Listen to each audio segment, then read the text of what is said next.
Good morning.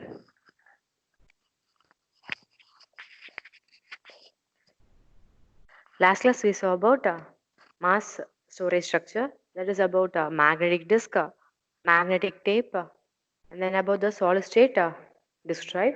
All those things we saw. Next we saw about the disk structure, and then we saw about the disk scheduling algorithm. Why we are going for disk scheduling? What are the algorithms we have seen in the last class?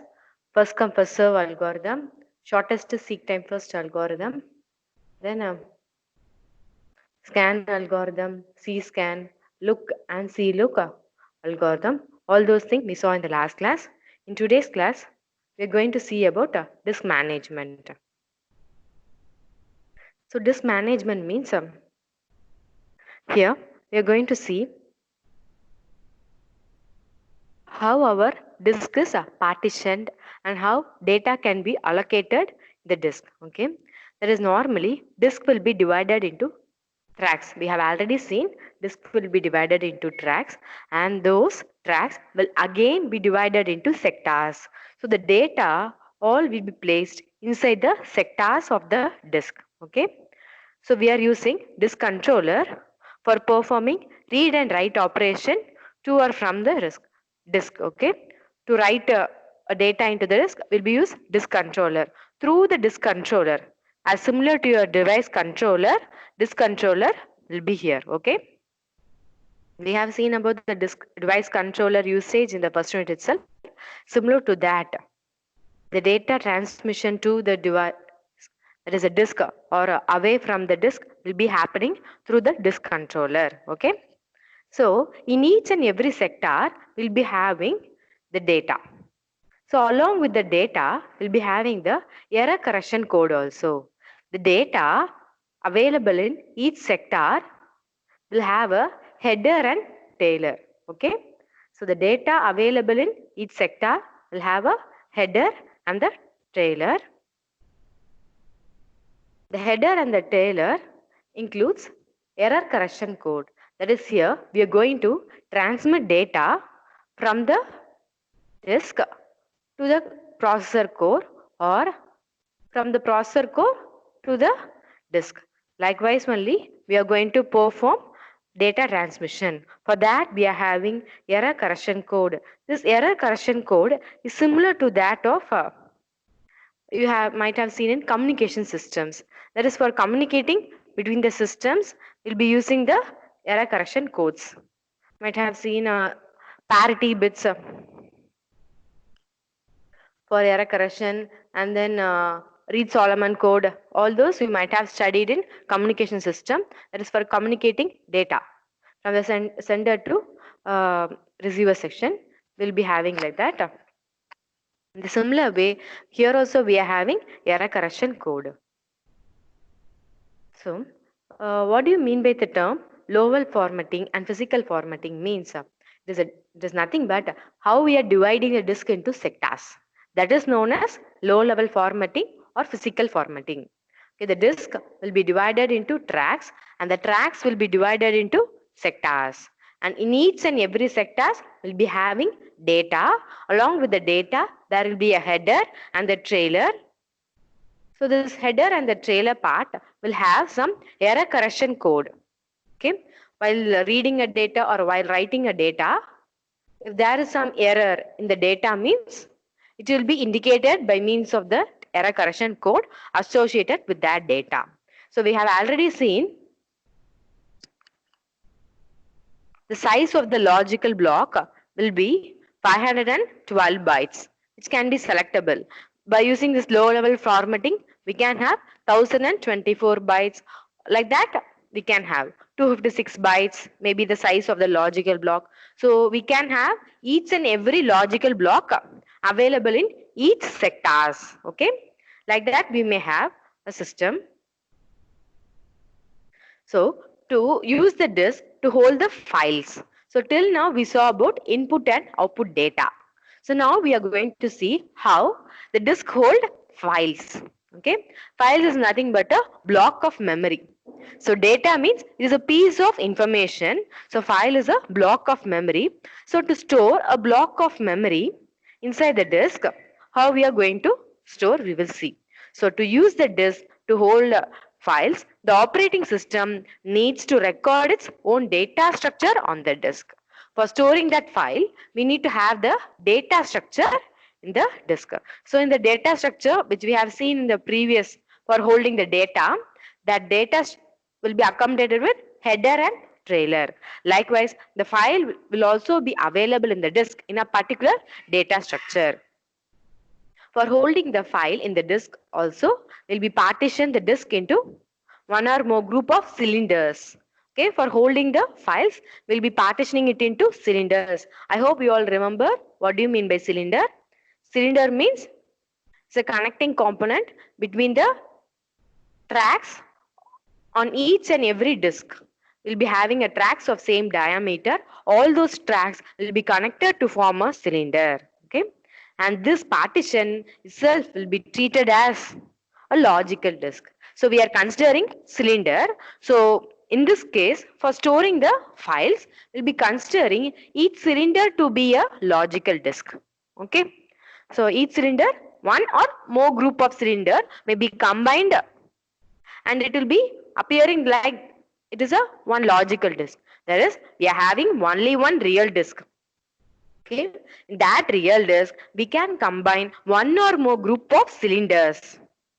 Okay, for example, in a cylinder, sorry, in a disk, we are having 300 cylinder means from 0 to 150 cylinder may be one group. So we can say it is a logical disk 1. Then 150 to 300 may be another group of cylinder, that is logical disk 2. Likewise, we can partition a single disk into a group of cylinder, and that is named as logical disk. So this type of partitioning is known as logical formatting. Okay, that is, we are going to make a file system. I told now we are going to separate a disk into one or more group of cylinders. So in that group of cylinder, we are considering it as a logical disk. So inside that logical disk, we can store the file.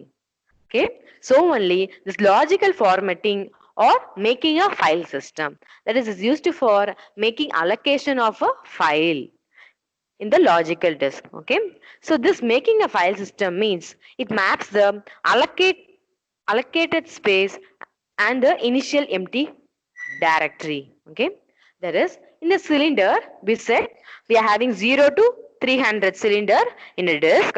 In that, 0 to 150 is one group of cylinder that represents one logical disk, say logical disk 1. Then the another logical disk can be from 150 to 300. It may represent logical disk 2. So I have assumed in a particular disk there is a two logical disk. There is a physical disk what we are having is only one disk. So in that physical disk, I have assumed to be two logical disk. Okay. So this is based upon our logical formatting. So in one logical disk, we may have one file, and in another logical disk, we may have another file. Okay. So all these files will be allocated based upon the free and allocated space. See, already the disk space may be occupied or may not be occupied. So depending upon the free space, we will be allocating the new file to that logical disk. Okay. For that, we are having a directory. So directory means directory holds the information about the files. That is, a directory includes information like that, the file name and the file size. All those details will be available for each and every file in its own directory. So each and every file has its own directory. So the details about the file will be available in that particular directory. Okay. When we are creating a new file, then that directory will be empty. Because we are creating a new file means after creating it only, we'll be giving a name and you will be writing some data into it, and it consumes some file size. So those details only going to be stored in the directory. Okay.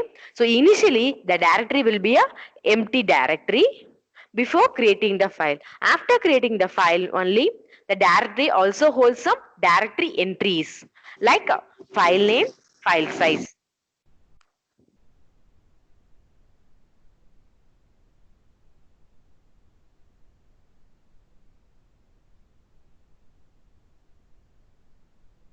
Okay.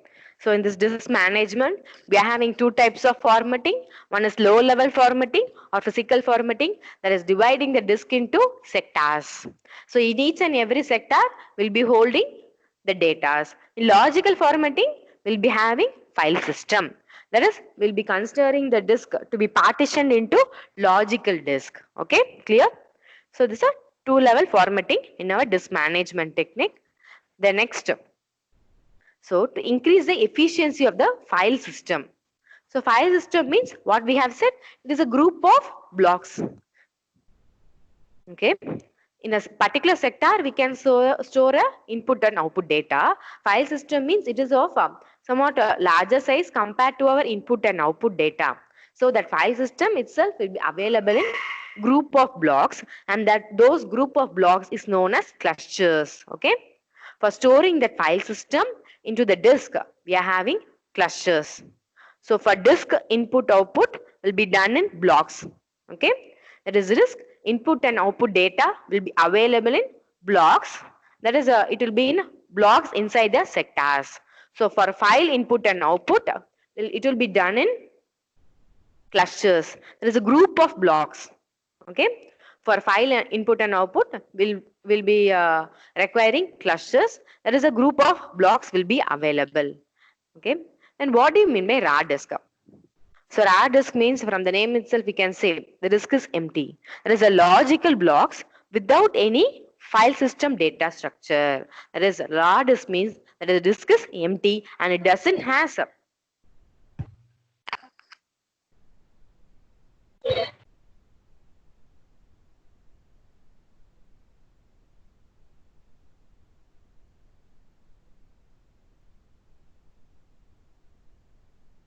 so it includes logical blocks without any file system data structure. Okay, the disk will be empty, but the disk will be divided into logical blocks. Okay, because we are going to view the disk in terms of logical block, since it is the smallest unit of representing the disk. Okay, we'll be having the logical blocks, but without any file system data structure, that is known as raw disk. Okay. So till now we saw how to store input output data. That is, it can be disk input output data or file input output data and all. So now next we are going to see about how we are going to store a bootstrap program or a boot program into the disk and all. See, already we have seen when we turn on our computer system, the first program loaded is our bootstrap program. That bootstrap program will be available in our read-only memory. It can be electrically erasable, programmable read-only memory like that. Okay. So we have already said this ROM and all is a it will be a read-only memory. So inside that read-only memory, we'll be having this bootstrap program. So this bootstrap program is a program which loads the remaining or the whole part of the booting program from the disk storage. Okay. So bootstrap program வந்து ROM memory ல initially available இருக்கும்.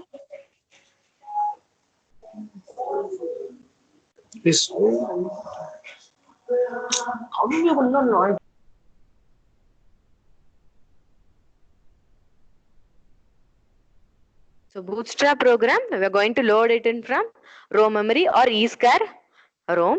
Like that we have seen. So the bootstrap program is a part of boot program. Okay. So the whole remaining program will be available in a fixed location of the disk. Okay. Because the ROM will be smaller in size. If the whole bootstrap program occupies large amount of memory, means this ROM will not be sufficient for storing some other read-only data. So a part of bootstrap program, there is a part of booting program will be available in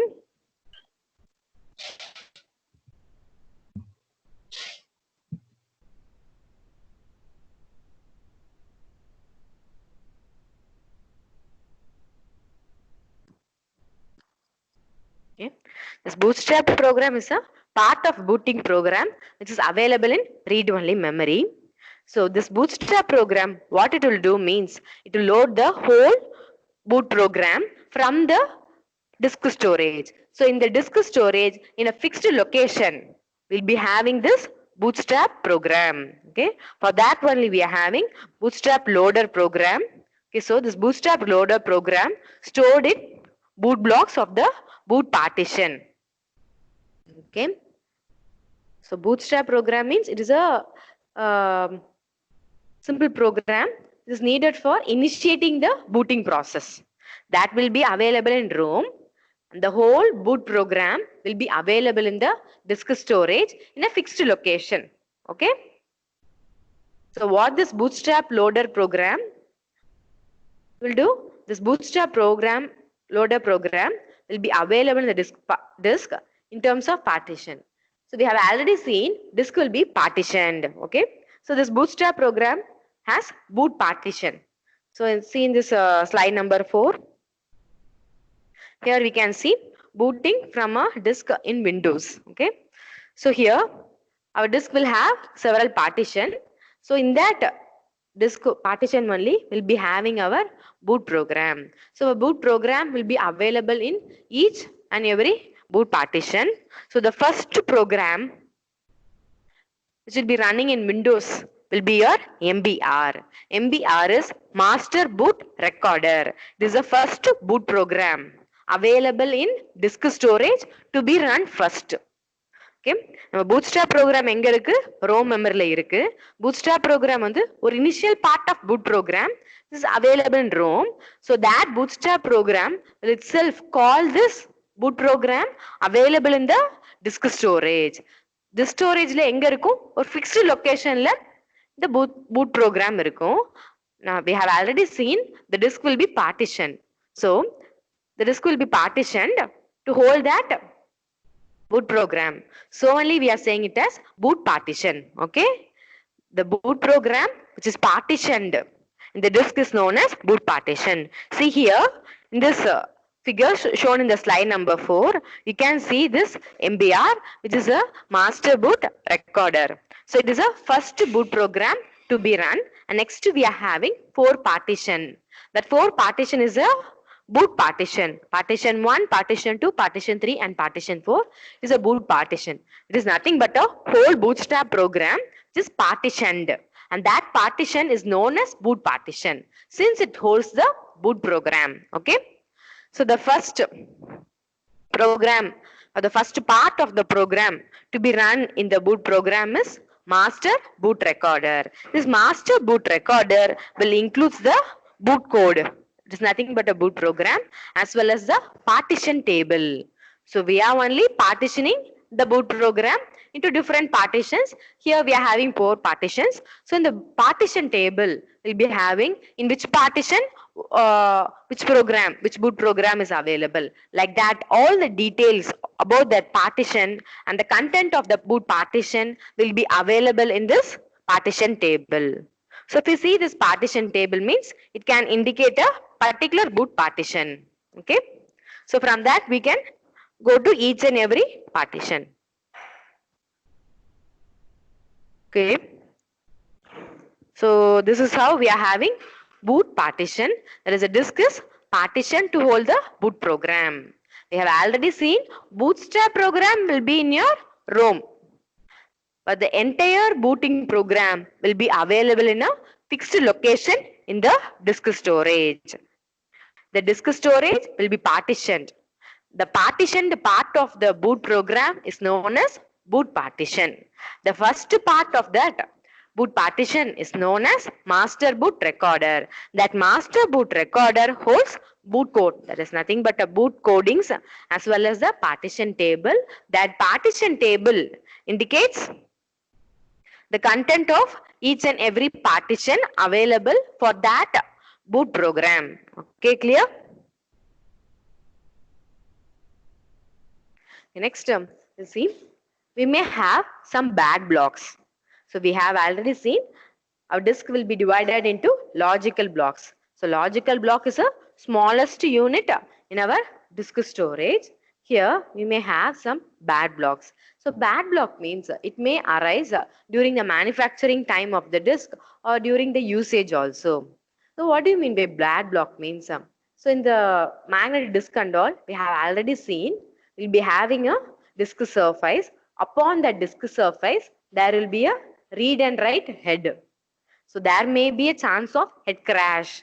Head crash means this read and write head may collide with the disk surface and it may cause damage to the disk. Okay. In that case also, we may have bad blocks. Bad block means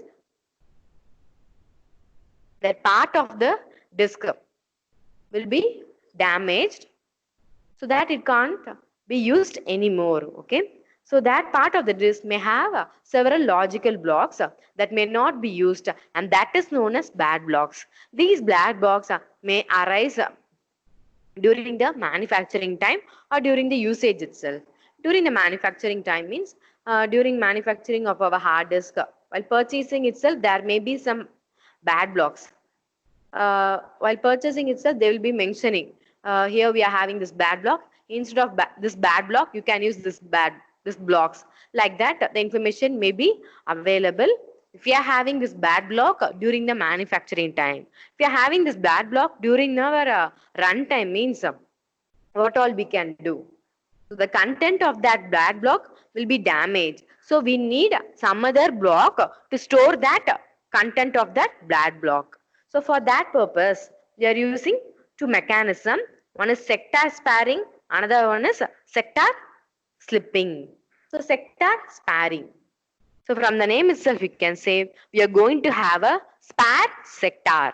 So if a particular sector containing the bad blocks, then instead of that sector, we can have a spare sector. Spare sector means additional sector may be available to the disk to store the content of the bad block which got damaged due to the head crash or some other reason also will be there for formation of the bad blocks. Okay. In sector sparing, we'll be having a spare blocks or spare sectors. So in that spare sectors, the bad block content will be moved. Okay, clear? So this sector sparing and sector slipping, all those are during the runtime bad blocks creation. Okay. Next, sector slipping. For example, we are having several sectors, say sector 0 to sector 20. I'm considering I'm having this sector 0 to sector 20. So in that, if I'm having sector 2 as a bad block, so in that case, I will slip that sector 2. Okay. So among the sector 0 and sector 20, there is a content up to sector 8. Okay. There is only content up to sector 8. It's from sector 0, 1, 2, 3, etc. up to sector 8 only we are having content. If the content of the sector 3 is a bad block means the content of the sector 3 will be slipped to the next sector. That it will be moved likewise. The content of 0, 1, 2 will remain same. The content of the 3 will be moved to sector 4. The content of the sector 4 will be moved to sector 5. The content of the sector 5 will be moved to sector 6. Likewise, we are slipping a sector. Okay. This we are leaving a sector and we are moving the data of a sector to another. Okay, for this purpose, we won't directly write the content of sector 3 to 4 because already the sector 4 has some data. For that, so நம்ம சொன்ன கேஸ்ல எப்படி இருக்கு sector 0ல இருந்து sector 8 வரைக்கும் நமக்கு content இருக்குன்னு சொன்னேன். சோ அதுல செக்டார் 3 வந்து டேமேஜ் ஆயிட்டு that is it leads to a bad block இருக்குன்னு சொல்றோம். சோ அப்ப அங்க பேட் பிளாக் இருக்கும்போது என்ன பண்ணறோம் செக்டார் ஸ்லிப்பிங் யூஸ் பண்றோம். அப்ப என்ன பண்ணுவோம்னா இந்த செக்டார் 3 வந்து நம்ம செக்டார் 4க்கு மூவ் பண்ணனும் அந்த கண்டென்ட். அதுக்கு முன்னாடி ஓவர்ரைட் ஆக கூடாதனால லாஸ்ட்ல இருந்து நம்ம மூவ் பண்றோம். லாஸ்ட் எந்த செக்டார்ல டேட்டா இருக்கு செக்டார் 8. So sector 8 ஓட content will be moved to sector 9. After that only the content of sector 7 will be moved to sector 8. Okay. This is what's overwriting. ஏன்னா sector 8 வந்து நம்ம already sector 9 க்கு move பண்ணதுனால we are preserving that content of sector 8 by moving the content of sector 8 to sector 9. And then only we'll be moving the content of sector 7 to sector 8. Likewise, at last, the content of sector 3, there is a bad block, will be moved to sector 4. And that concept is known as sector slipping. Okay. So sector sparing and sector slipping is used to handle bad blocks. So if we are having bad blocks in our disk means it may be handled by having a spare sector. That is an additional sector in the disk. By having a spare sector in the disk, we may bring the bad block content to that additional spare sector in the disk, or by using the sector slipping mechanism, we may slip that bad block. That is, we may leave that bad block and the content of the bad block which need to be preserved may to be moved to the consecutive locations. Okay. So this is how our disk is managed.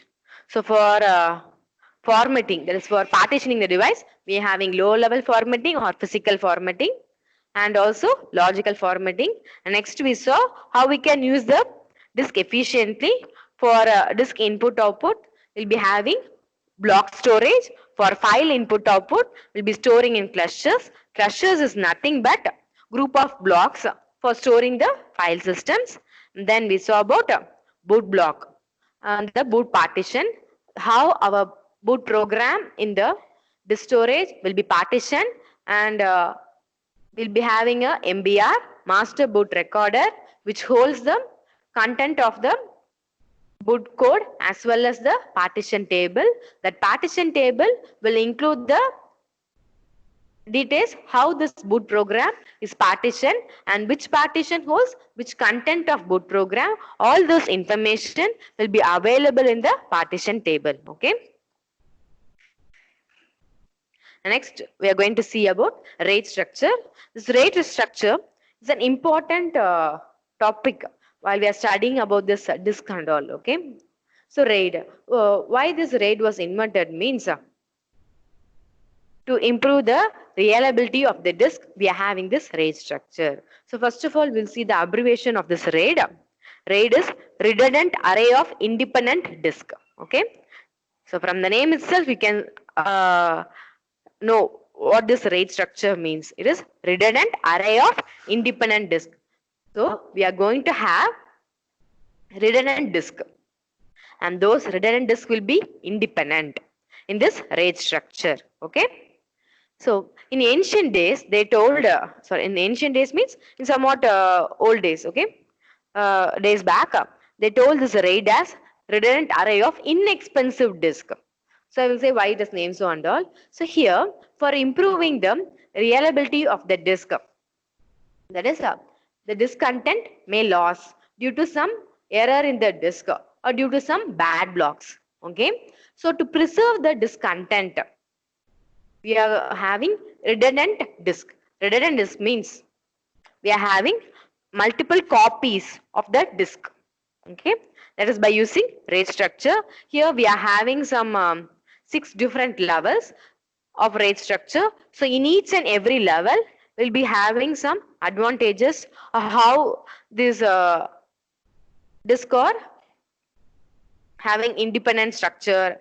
That is independent redundant disk we are having in each and level we'll be seeing. Okay. So here we are having multiple disk drive which provides reliability via redundancy. Okay. So already we have seen one hard disk example and all. So this RAID structure will be having multiple hard disk drive. Like that we are going to assume, because if the data, it is similar to the concept of multi-process system. See, I hope you all remember this multi-process system. In multi-process system, we saw the system will have n processor. If a single processor gets damaged, means the execution of a program in that process may be carried out by another one processor. Thus, if in a system of n processor, one processor gets damaged means the remaining n minus 1 processor can perform the execution of the programs in a smooth manner.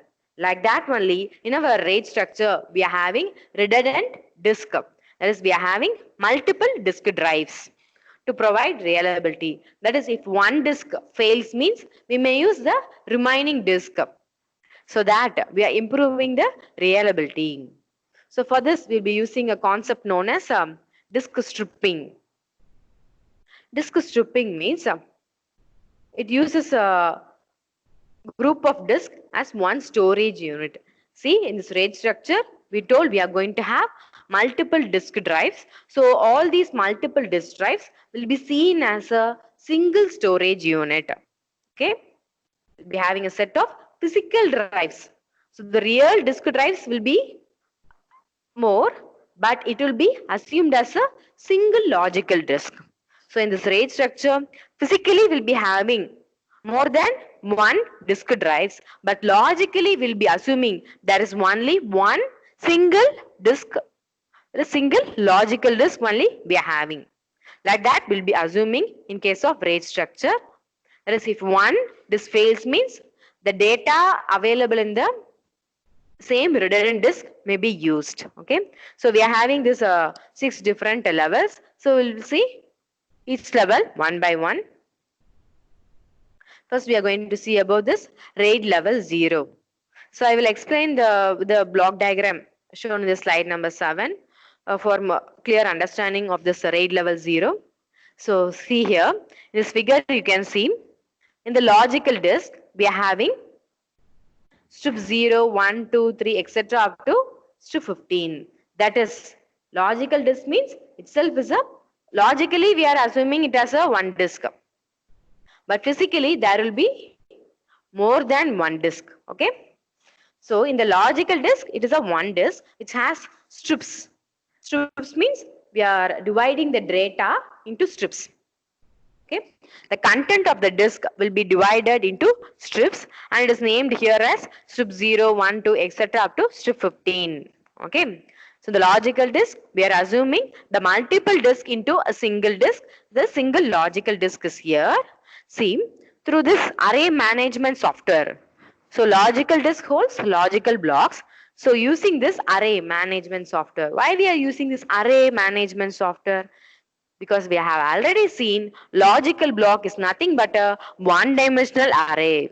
Okay, so this array management software will map the content of the logical block to the physical disk. So really in this case we are having 4 physical disks. So really there is 4 physical disks, but this 4 physical disk is assumed as a single logical disk. See the content of the logical disk is strip 0, 1, 2, 3, etc. up to 15. See in the physical disk 0, we are having strip 0 and the strip 1 is available in physical disk 1 and the strip 2 is available in physical disk 2 and the strip 3 is available in physical disk 3. Like this we are having the content of the logical disk and then the next content strip 4 will be again available in disk 0.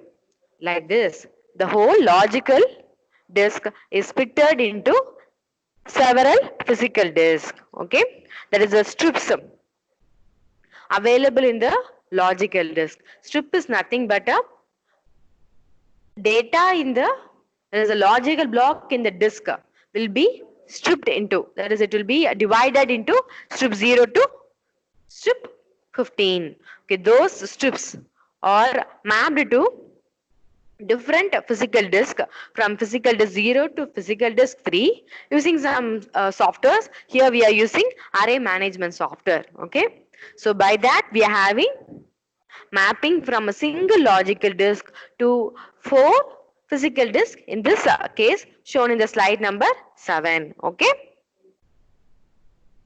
so like this we'll be having in RAID level 0. So single logical disk is mapped to several physical disk. So in RAID level 0, the whole data is divided into blocks and it is only written into several disks that we saw. So on the logical disk content is நம்ம பிளாக்ஸா divide பண்ணியிருக்கோம். அந்த பிளாக்ஸை தான் என்ன சொல்றோம், ஸ்ட்ரிப்னு சொல்றோம். So அதை தான் என்ன பண்றோம், நம்ம பிசிக்கல் டிஸ்க்ல ஸ்டோர் பண்றோம். Okay, it will be in RAID level 0, and this concept of dividing data across multiple disk is known as data stripping. Okay, so data is placed across multiple disk and it is known as data stripping. And if you see the advantage of this means, so we are having a single logical block. So if a CPU or your processor core wants to access the strip 0 and strip 2 at the same time, okay, strip 0 வையும் strip 2 வையும் same டைம்ல request வருது, நம்ம access பண்ணோம்னா இங்க வந்து என்ன இருக்கு, strip 0 is available in physical disk 0 and strip 2 is available in physical disk 2. So the same timeல என்ன பண்ணிக்கலாம், strip 0 வையும் strip 2 வையும் ஆக்சஸ் பண்ணிக்கலாம். So it is somewhat efficient in terms of speed. So என்ன பண்ணலாம், strip 0 and 2 க்கு distance வந்து ரொம்ப far கிடையாது. After strip 0 we are having strip 1 then strip 2. So whole single block நம்ம கன்சிடர் பண்ணோம்னா we have to wait. So இங்க logical டிஸ்க்ல நம்ம இருக்கிற மாதிரி நம்ம ஒரு ஸ்ட்ரக்சர் கன்சிடர் பண்ணிட்டோம்னா, ஸோ அப்போ ஸ்ட்ரிப் ஏதாவது ஒரு ஸ்ட்ரிப் ஃபர்ஸ்ட் ஆக்சஸ் பண்ணி முடிச்சதுக்கு அப்புறம் தான் நம்ம நெக்ஸ்ட் ஸ்ட்ரிப்பை ஆக்சஸ் பண்ண முடியும். We are having it as a single disk. Strip 0 access பண்ணதுக்கு அப்புறம் தான் strip 1 access பண்ற மாதிரி cases வரும். But using this RAID level 0, we are dividing this whole logical disk into several physical disks. So in this case, we want to access strip 0 and strip 2 at the same time. At the same time, we can access the two strips. The ரெண்டு block என்ன பண்ணிக்கலாம், same timeல access பண்ணிக்கலாம். So it is efficient in terms of speed by using RAID level 0. Okay, clear? So for implementing this RAID level 0, at least we need 2 disks. Here we have shown an example with 4 disks. Minimum we need 2 disks. If we are having 2 disks means the physical disk 0 will be having strip 0. Then in the physical disk 1 will be having strip 1. Then the physical disk 0 again will be having strip 2. Then in the physical disk 1 will be having strip 3. Likewise, we'll be having strips. Here we are having 4 disks only. It is a partition in the way shown in the figure. Okay. So for minimum we need 2 disks for having this implementation of RAID level 0. But if you see means here there is no fault tolerant. நம்ம என்ன சொன்னோம், RAID ஸ்ட்ரக்சரே எதுக்காக போறோம், நம்ம reliable சிஸ்டம்காக தான் RAID ஸ்ட்ரக்சரே போறோம். That is redundant disk இருக்கும். அப்ப நம்ம என்ன பண்ணிக்கலாம், டேட்டா ஒரு டிஸ்க்ல உள்ள டேட்டா லாஸ் ஆனாலும் we may use the data in another disk. But இங்க பாருங்க, இந்த RAID level 0ல ஒரு copy of block is not available in anywhere. அப்ப இங்க என்ன இல்ல, ஒரு ரிடண்டன்சியே இல்ல. என்ன மட்டும் தான் பண்ணிருக்கோம், ஸ்பீட் மட்டும் தான் எஃபிஷியன்ட்டா இருக்கும். நம்மளுக்கு ஒரு ரிடண்டன்சி கான்செப்ட், நம்ம ஃபெயிலியரை மேனேஜ் பண்ற மாதிரி நம்மளுக்கு எந்த ஒரு ப்ரொவிஷன்ஸையும் இங்க இல்ல. strip 0 ஃபெயில் ஆயிட்டுனா we don't have this strip 0 content in any other disk. So we can't obtain this strip 0 anywhere. So இந்த ஃபெயிலியரை வந்து நம்ம என்ன பண்ணல, இந்த RAID level 0வை பேலன்ஸ் பண்ணல. So here we don't have any fault tolerant. So இது இந்த RAID level 0 என்ன சொல்றாங்கன்னா, it is not a true RAID level. Okay, it is not a true RAID level because it doesn't provide any reliable system. It provides only a fast system. Okay, so only we are going for RAID level 1. So this RAID level 1 uses mirroring concept. Mirroring means the same block will be available in another disk. See here in this slide number 9. Here we are having this example of this RAID level 1. See here, our file data may have block 0, 1, 2, 3, etc. up to block 1. This is available in our logical disk. So in a physical disk, here I am considering the physical disk to be 2. That is logical disk is 1 and physical disk is disk 0 and disk 1. We are having 2 physical disks. So in RAID level 1, mirroring of disk will be available. So the whole file data from block 0 to block 4 will be available in disk 0 as well as in disk 1. Okay. So இப்போ என்ன பண்றோம் mirroring concept இந்த RAID level 1ல use பண்றதுனால நம்ம என்ன பண்ண போறோம் disk 0ல கண்டென்ட்டே same content தான் நம்ம எங்க வச்சிருக்கோம் disk 1ல. So we can read data from either disk 0 or disk 1. For example, at a time we need to access block 0 and block 3. நம்ம at a time block 0வையும் block 3 நம்ம access பண்ணனும்னா என்ன பண்ணலாம் disk 0ல நம்ம block 0 access பண்ணிக்கலாம் disk 1ல block 3 நம்ம access பண்ணிக்கலாம். So it is also providing proficiency for accessing the two blocks at the same time. So it is efficient in terms of speed also. You see the failure. So ஏதாவது ஒரு fault occurராச்சு என்ன for example disk 0ல உள்ள block 1 வந்து ஏதாவது ஒரு error occur ஆகி ஒரு faulty block ஆயிட்டு it became a bad block. Okay, ஏதாவது ஒரு error condition occur ஆறனால it became a bad block. This block 1. So அப்ப என்ன பண்ண முடியாது அந்த block 1 வந்து disk 0ல யூஸ் பண்ண முடியாது. But if the system wants to use this block 1 means இங்க disk 0ல பார்த்தா அது bad block இருக்கு. Then it can refer the block 1 of the disk 1 because the same content of the block 1 of disk 0 is available in the block 1 of disk 1. The same content is only going to be available in both the disk. So if the block in a particular disk fails means we can use the mirrored disk. See here the disk 0 is a mirror of disk 1. Okay. So for making any changes while reading we can read from any disk 0 or disk 1.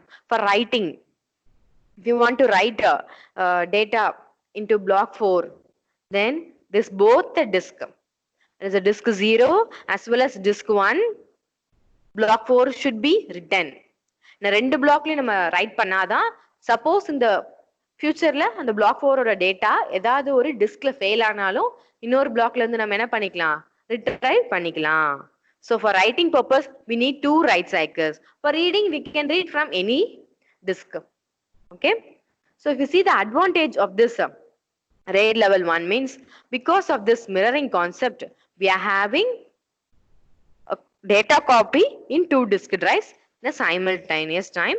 So the block of data can be accessed simultaneously in two different disks.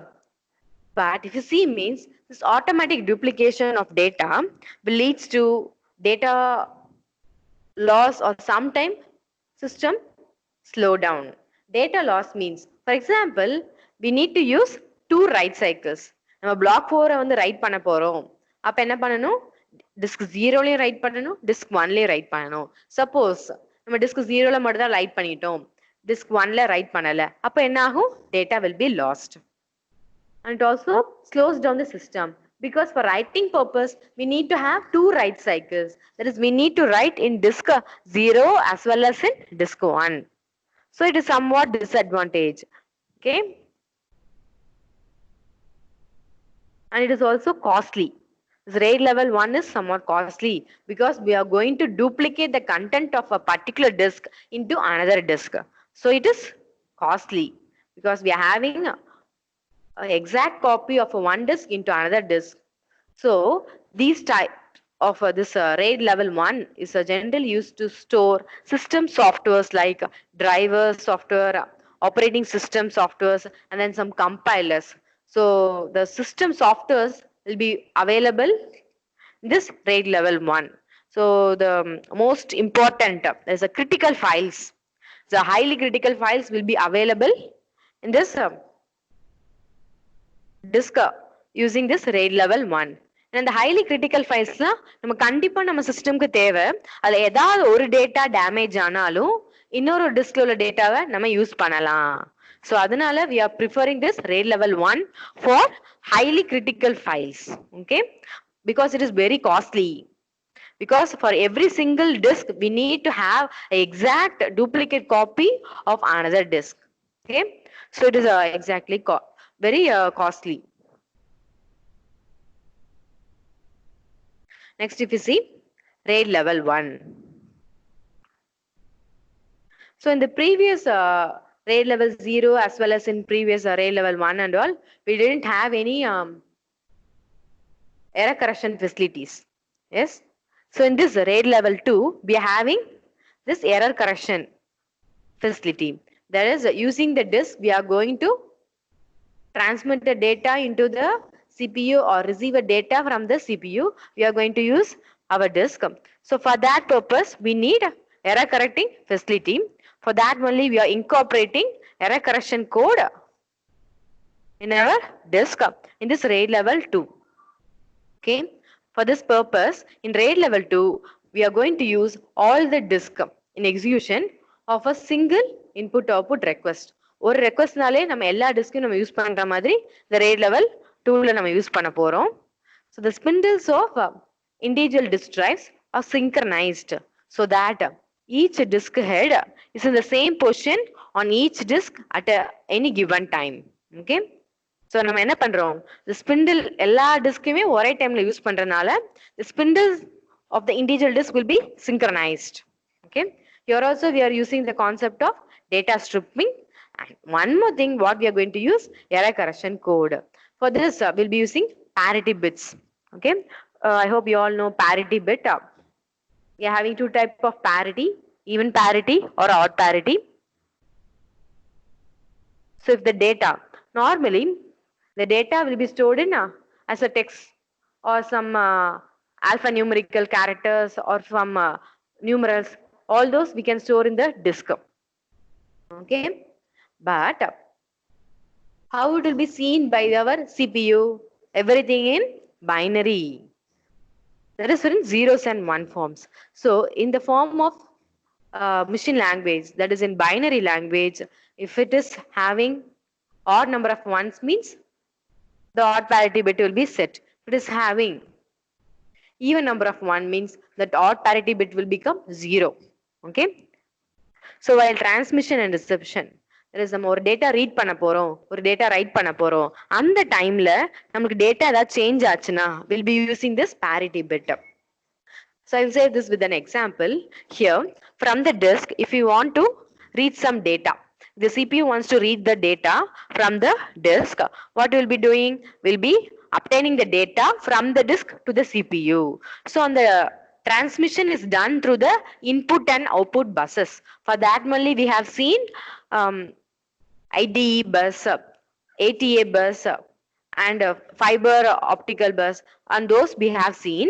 So இந்த மாதிரி பஸ்ல தான் என்ன பண்ண போறோம், டிஸ்க்ல உள்ள கண்டென்ட்டை தான் நம்ம எங்க மூவ் பண்ண போறோம், ப்ராசஸர் கோர்க்கு நம்ம மூவ் பண்ண போறோம். ஸோ அப்படி மூவ் பண்ணும்போது அங்க ப்ராசஸர் கோர்ல டேட்டா ஏதாவது சேஞ்ச் ஆக சான்சஸ் இருக்கு. அப்படி ஏதாவது டேட்டா சேஞ்ச் ஆயிருக்கா இல்லையான்னு செக் பண்றதுக்கு we are having parity bit. Okay. So அந்த டிரான்ஸ்மிஷன்ல அங்க ஆட் நம்பர் ஆஃப் ஒன்ஸ் இருந்துச்சுன்னா இங்கேயும் ஆட் நம்பர் ஆஃப் 1 இருக்கா, இல்ல ஈவன் நம்பர் ஆஃப் 1 இருந்ததுன்னா ஈவன் நம்பர் ஆஃப் 1 இருக்கா. So for that purpose we are using this parity bit.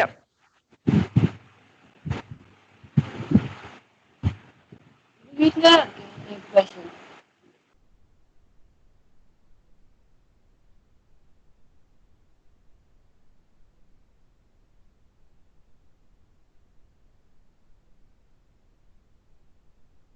Okay.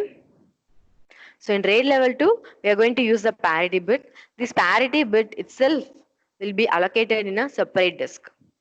So only we are saying that all the disk needs to participate in execution of every input output request. So it is a disadvantage in RAID level 2 because we need to use so many disks for accessing a single input output data.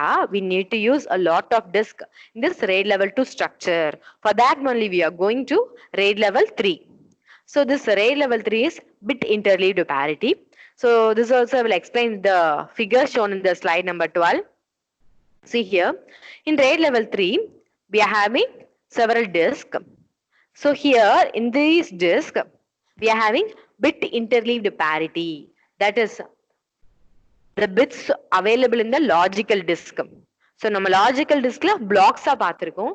அந்த blocksல என்னதான் இருக்கும், bits தான் இருக்கும். So அந்த each and every bit நம்ம எப்படி பண்றோம், we are going to distribute among several disks. Okay. See here, the bit 1 will go to disk 0 and the bit 2 will go to disk 1 and the bit 3 will go to disk 2, etc. Like that. The bit goes up. And then if you're having the 32 disk means, so the bits will be distributed among all the disk. If you're having 32 bits, then the 32 bits will be distributed. Then again, we are having another 32 bits means this 33 to 63 will be distributed. Like that we'll be having. And for the group of 32 bits, we'll be having a parity. So here see in the last one, we are having a parity disk. So in the parity disk என்ன இருக்கு? Parity for 1 to 32 bits. So இந்த 1 to 32 bits நம்ம transmit பண்ணும்போது or receive பண்ணும்போது நம்மளுக்கு ஏதாவது ஒரு error இருந்ததுன்னா that can be identified using this parity for 1 to 32 bits in the parity disk. So see here in this RAID level 3, we are having only one disk for parity. But in the previous case we saw in RAID level 2, for storing the content in 4 disk, we need 3 parity disk for this RAID level 2. Okay. So it will become very expensive. For that only we are going for RAID level 3, which has a single parity disk. That is here in this example, for 32 bits, we are having a parity in a parity disk. Then for again 32 bits, we are having the next level in the parity disk. Likewise, we are having bits distributed among multiple disks and we are having a parity disk. Okay, so only we are saying it as bit interleaved parity. That is, a bit is distributed among the multiple disks and we are having a parity disk to store the parity, which is used for error correction during transmission and reception of the data between the disk and the CPU processor core. Okay. So here data is divided into byte units and written across multiple disk drives. Okay. And then this parity information is stored for each disk section and it is written to a dedicated parity drive. So here we are having a dedicated parity drive and this parity drive holds only the parity bits. Here we are having only one parity disk, but in case of RAID level 2, we had 3 parity disk. For 4 disk itself, we need 3 parity disk, means for n number of disk, we may have more number of parity disk. So to avoid that only, we are going for this RAID level 3. So in this RAID level 3 also, we can store data, bulk data in the disk, and here also we can have high speed data transmission. Okay, I will explain how we are having this high speed data transmission means. For example, if we want to access bits from bit 1 to bit 8 as well as from bit 66 to bit 70, then those bits are available in different disks. So while accessing this bit 1, the bit 66 may be accessed in disk 2. This bit 1 is available in disk 0. So while accessing this bit 1, bit 66 in disk 1 may be accessed simultaneously. And then while accessing bit 2 in the disk 1, the bit 67 in the disk 2 can be accessed simultaneously. Like this, we can have simultaneous data access using this RAID level 3. So it results in high speed data transmission from the disk or to the disk, between the disk and the CPU. Okay. So clear? So this RAID level 3 also provides high speed. Next, we are going for block level interleaved parity. That is, here we are in RAID level 4, we are going for block interleaved parity. See, in the previous case, RAID level 3, we divided the blocks into bits. Okay.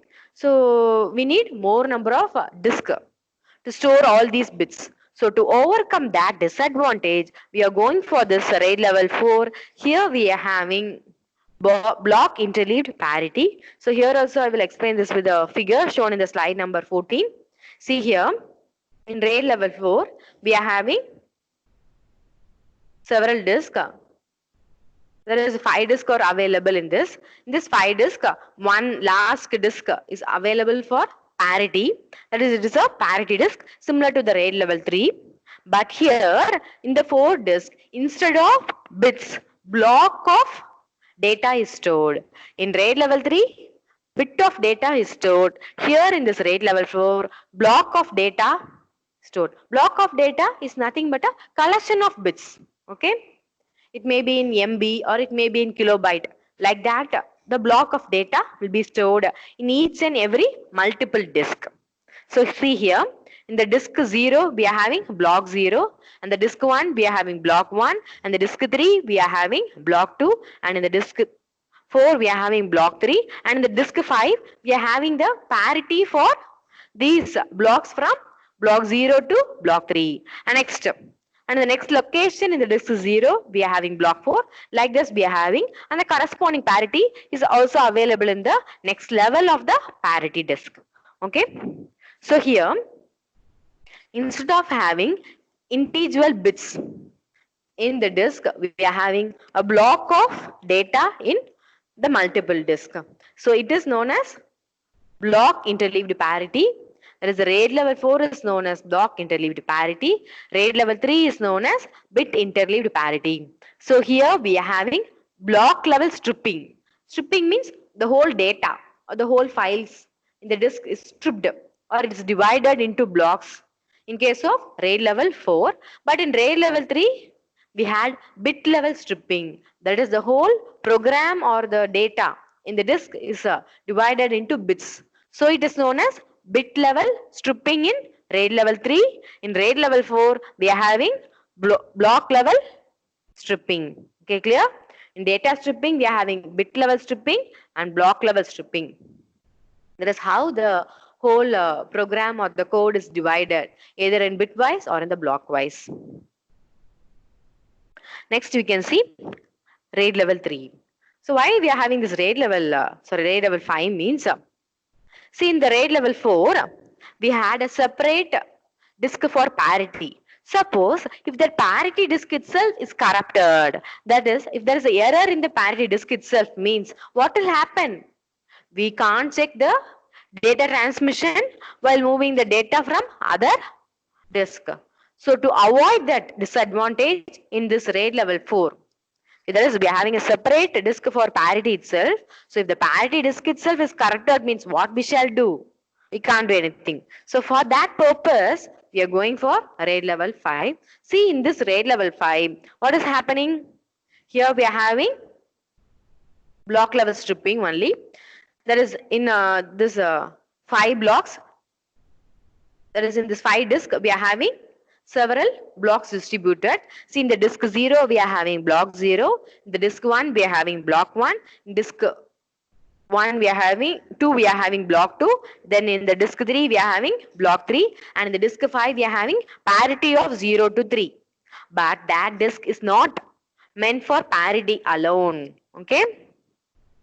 See, in the next case, where the parity is available for blocks 4 to 7, the parity is available in the disk 3. Okay, that is, the parity will be available in different disk.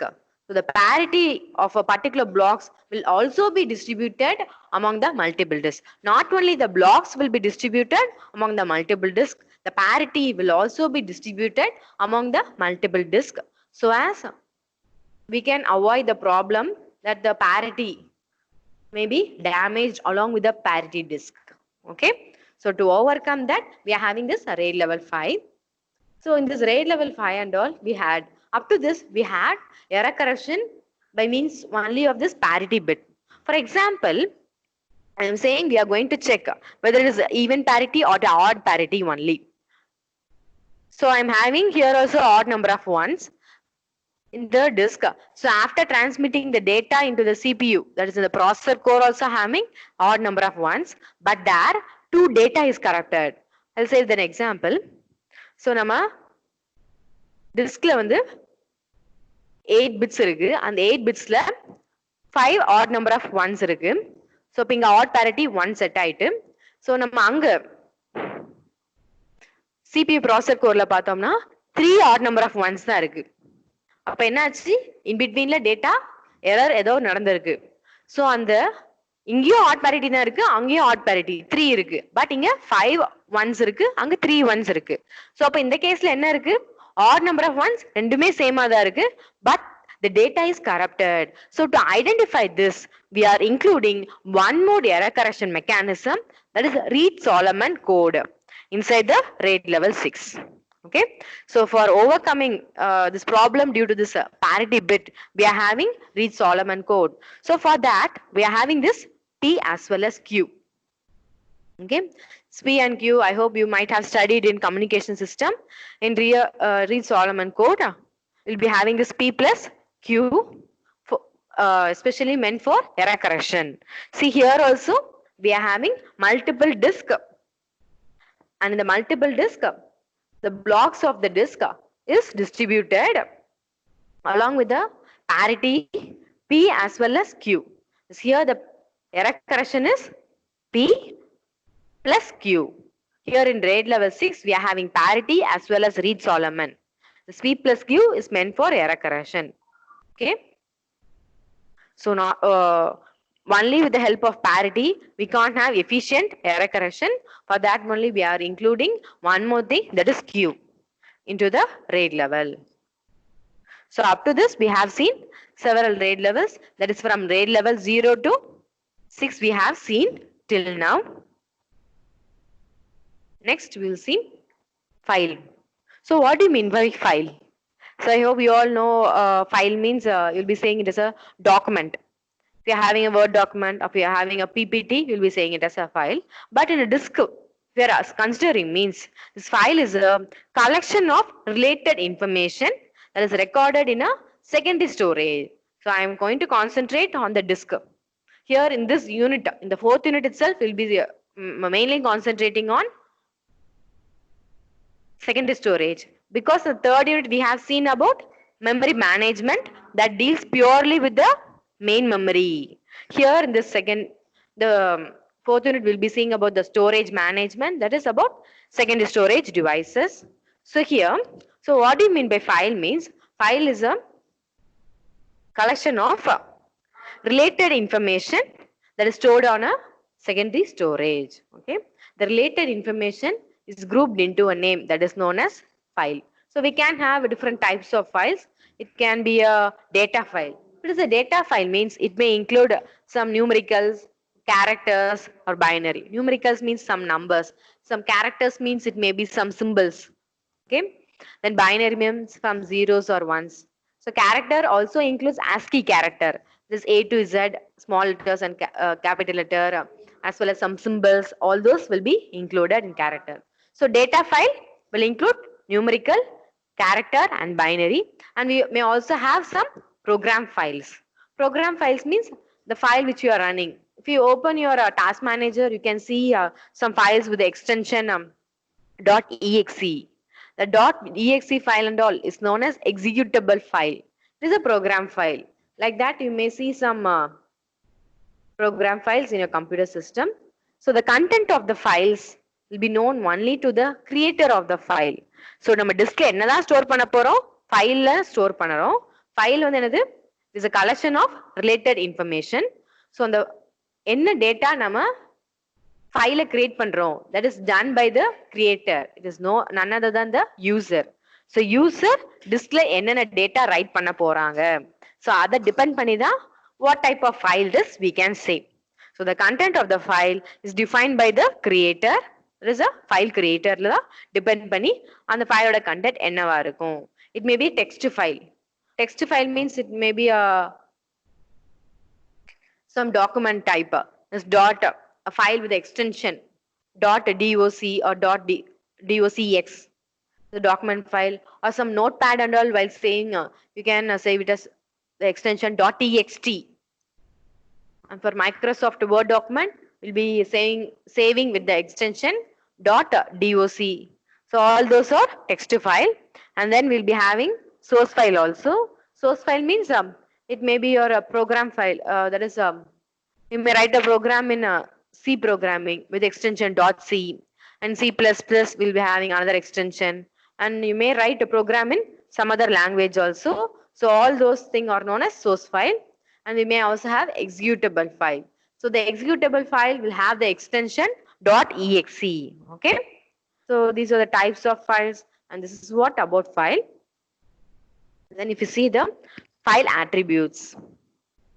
So while creating a file itself, we'll be having the attributes of the file. So what are the components of the file attributes means? First thing is the name.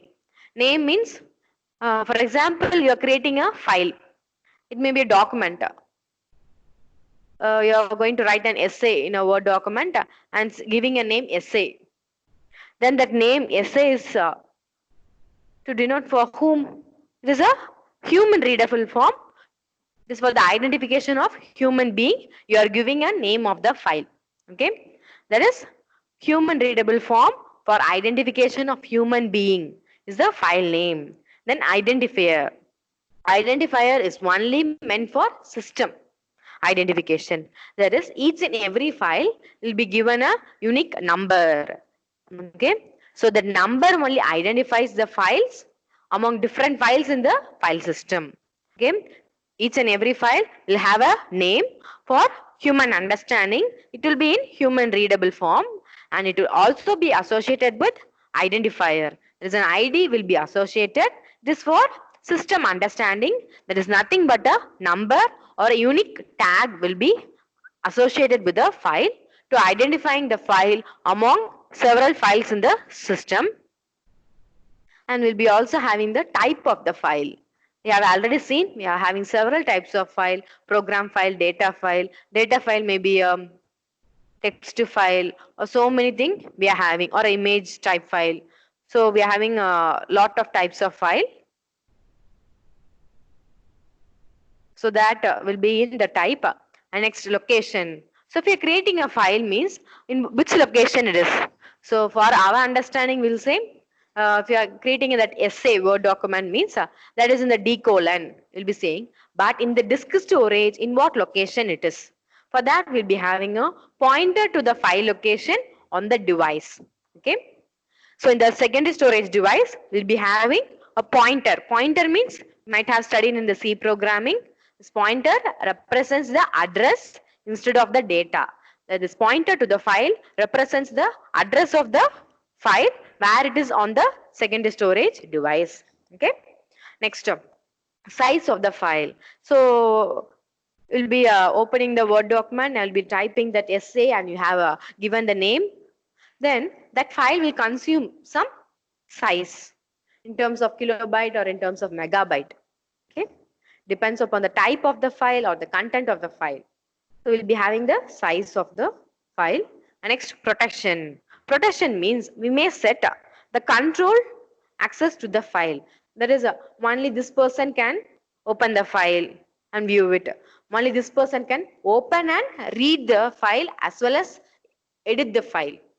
So some file may be only in read only format. That is, the file can be only read. Some file may be read as well as written. Okay, some program file and all may be read, written and executed.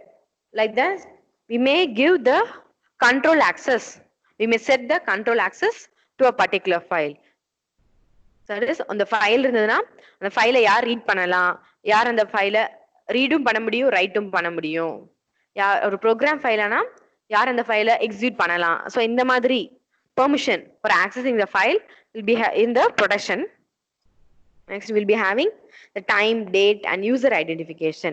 That is, நம்ம ஒரு ஃபைலை create பண்ணோம்னா the time means at what date, எந்த டேட்ல எந்த டைம்ல இந்த ஃபைலை கிரியேட் பண்ணோம்.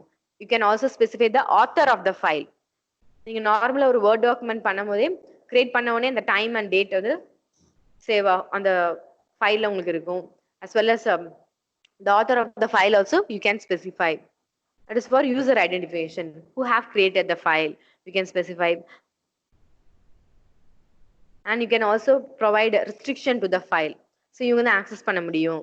So using that you can have the protection of data.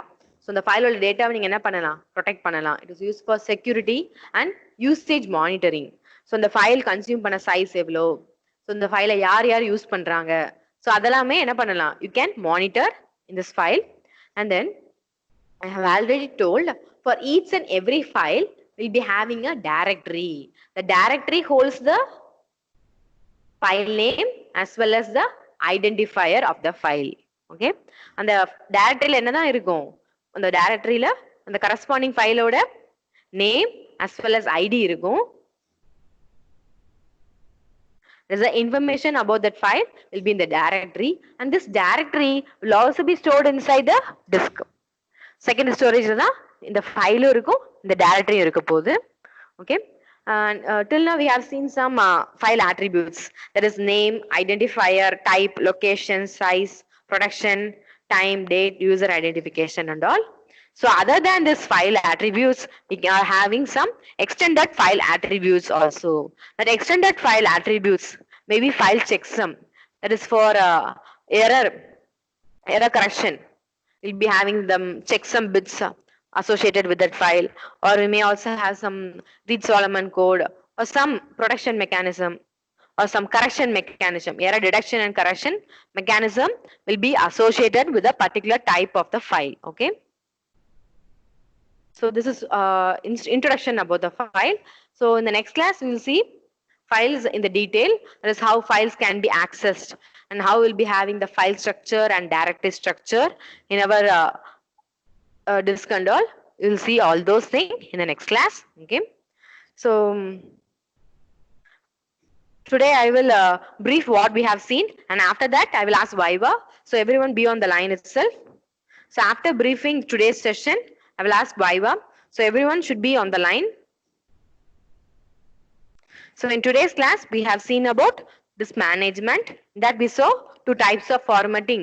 That is a disk low level formatting, physical formatting, and also logical formatting. In low level formatting or physical formatting, the disk is divided into sectors. In logical formatting, we are grouping one or more cylinders and it is treated as a logical disk in logical formatting.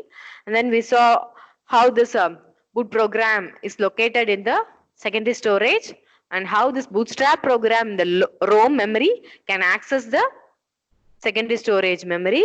All those things we saw. And then we saw about bad block, how this bad block can be handled by using sector sparing or sector slipping.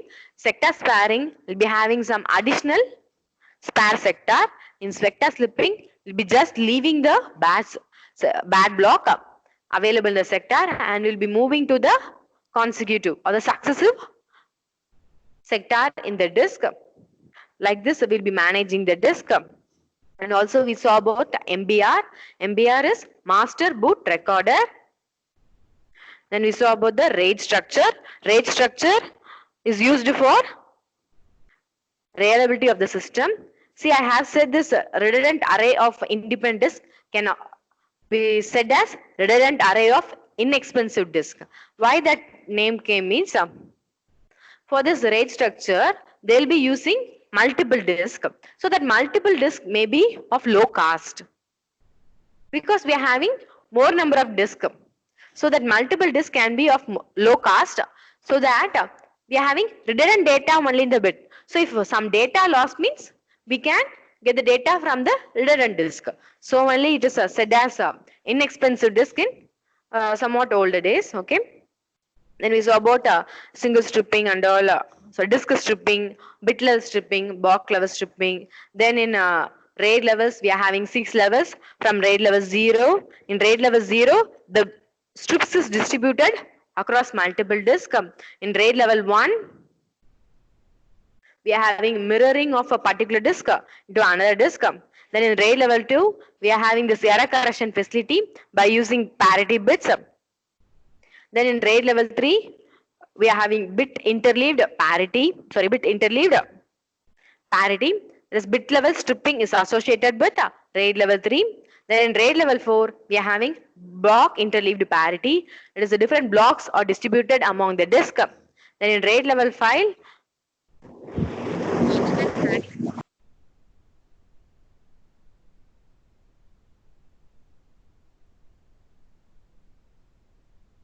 so everyone be on the call. After this, I will ask Viva. If no one is present on the call means, I will simply put the mark as 0.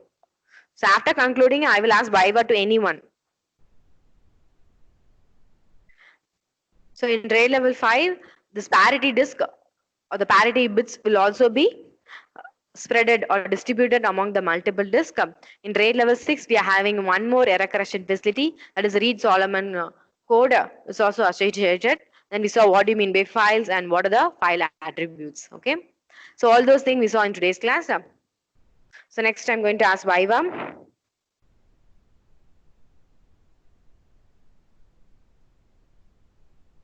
Amina.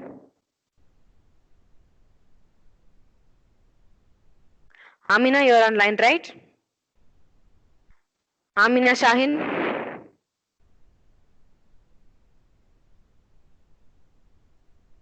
Amina Shahin. There you are on the line. I can see you are on the call.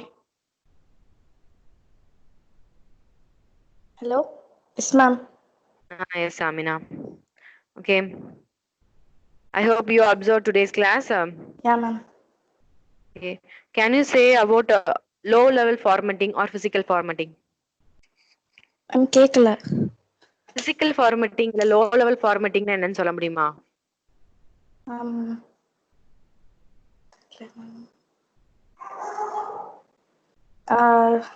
Low level formatting na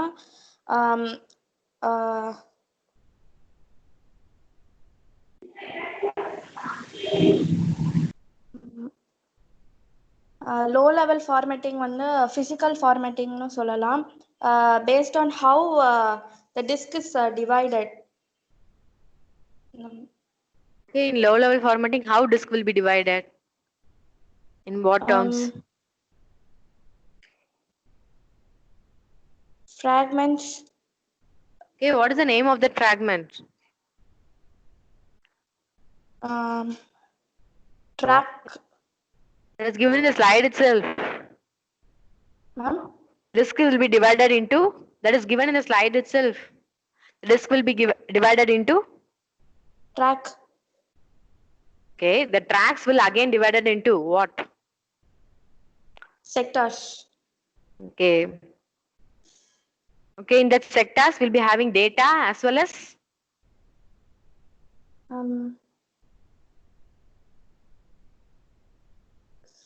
Do you have any facility for error correcting?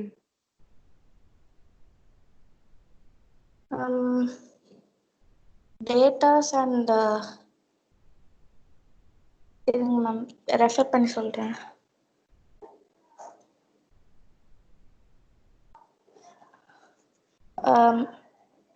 Datas and error correction code. Hello? Yes, say. Datas and error correction code இருக்கும் ma'am. Okay, good. Okay, Amina. Okay, ma'am.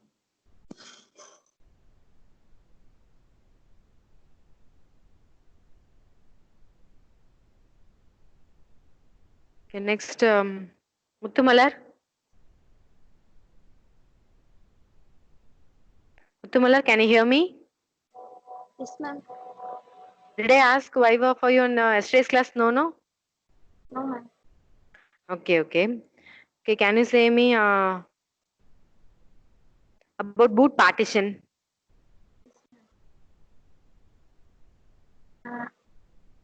Bootstrap program வந்து நம்ம எப்பவுமே ரோம்ல தான் store பண்ணி வச்சிருப்போம். அதே மாதிரி வந்து டிஸ்க் ஸ்டோரேஜ்லயே அதுக்கு வந்து ஒரு ஃபிக்ஸ்டு பிளேஸ் இருக்கும். பூட்ஸ்ட்ராப் லோடர் ப்ரோக்ராமுக்கு அது வந்து பூட் பார்ட்டிஷனாக தான் இருக்கும். அந்த டிஸ்க் ஸ்டோரேஜ்ல அது ஃபர்ஸ்ட் பார்ட்டிஷன் வந்து MBRன்னு சொல்லுவோம், master boot recorder. Okay, good. Continue. In the master boot recorder, what will be available? Boot கோடும் பூட் பார்ட்டிஷன் டேபிளும் இருக்கும். அந்த பார்ட்டிஷன் டேபிள்ல இருந்து தான் நம்ம வந்து எந்தெந்த பார்ட்டிஷன்ல என்னென்ன கண்டென்ட் இருக்குன்னு சொல்லி. Okay, good, good. Good, Muthumalar. The next one.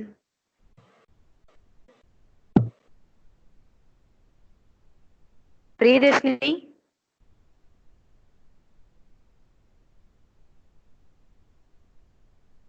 Yes, ma'am. Okay, not Priyadashini. I have already asked you Viva in the end of the session, right? Yes, ma'am. Okay, okay, I will repeat, okay? Okay, Priyadashini, Hmm. answer me. What do you mean by RAID? RAID is a redundant array of independent disk. It has multiple disk drives, ma'am. Okay, on those multiple disk drives will be viewed as A single how many storage unit. single logical disk, okay? Okay. Okay, in RAID, how many levels we are having?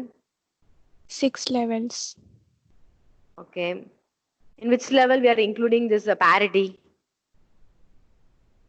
Parity in RAID level 3. We are introducing parity in which level? Second, ma'am. Okay, okay, good. Second level. Okay, good, Priyadashini. Can you explain any one of the RAID level? Is familiar to you? Yes, ma'am.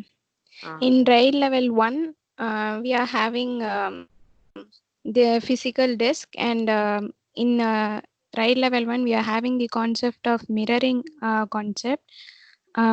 அதில் வந்து இப்போ logical டிஸ்கில் இருக்கிற blocks எல்லாமே வந்து copy பண்ணி 2 டிஸ்கில் வந்து வச்சுருக்கோம். இது எதுக்கு அப்படின்னா, ஏதாவது ஒரு டேட்டா லாஸ் ஆனால் கூட இன்னொன்று ஒரு இதுலேருந்து நம்ம எடுத்துக்கலாம் அப்படின்றதுக்காக மிரரிங் கான்செப்ட் யூஸ் பண்ணி காப்பி ஆஃப் பிளாக்ஸ் வந்து 2 டிஸ்க்லேயும் வச்சுருக்கோம். இதுதான் RAID level 1. இதில் வந்து டிஸ்அட்வான்டேஜஸும் இருக்குது. காப்பி ஆஃப் பிளாக்ஸ்னால் அந்த டேட்டா வந்து இந்த டிஸ்க்லேயும் இருக்கும், அந்த டிஸ்க்லேயும் இருக்கும். ஸோ சேம் டைம் வந்து ஆக்சஸ் பண்ணிக்கலாம்.